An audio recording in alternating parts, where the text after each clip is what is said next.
Every carpet cleaner doesn't want you to know how to train your dog correctly. That's what Mike does for a living. He's one of the best dog trainers here in the Kansas City market. And also the author of the book, The Dog Owner's Book of Poop and Pee.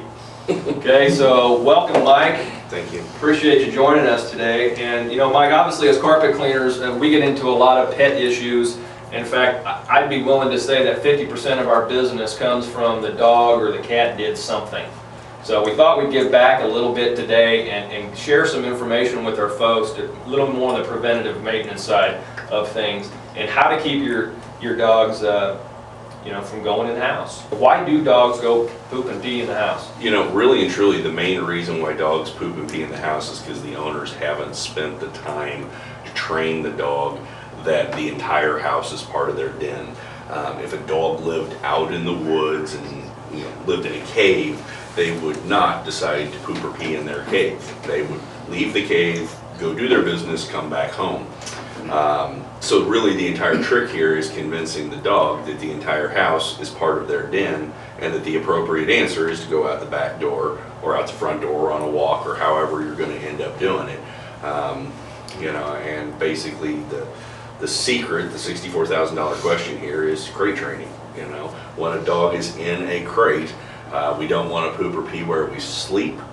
So we know, yep, and we know we have a guaranteed win. Every time we take the good dog out of the crate, the dog has to go. So now I can take it to the spot in the backyard where I want the dog to go, and I can get them to successfully go in the area we want, not in the house, which is, the issue most people are having. Let's say it does happen. Mm-hmm. Okay, then what? I know the conversations we've had, do you punish the dog or not? Here's the deal on punishment. Just like every employee would tell you, if you've got a boss who is a quote-unquote punisher, what do you learn to do? You learn to avoid the punishment. We put them in the crate. Yeah, exactly. Stick them in the crate. The problem is when you punish a dog, they never are able to connect a past event with a present situation. So you come home and you find the little magic pile sitting there in the middle of your brand new rug. You start yelling at the dog. The dog doesn't equate the yelling and screaming to the pile that's on the carpet. It equates the fact that I now have an owner who is completely and totally unstable around a piece of poop.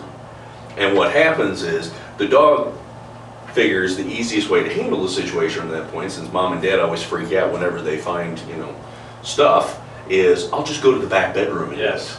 So you probably get lots of calls where the back bedroom or something, and usually this is where we find out that the parents have been rubbing the dog's nose in it, yelling at the dog, freaking out.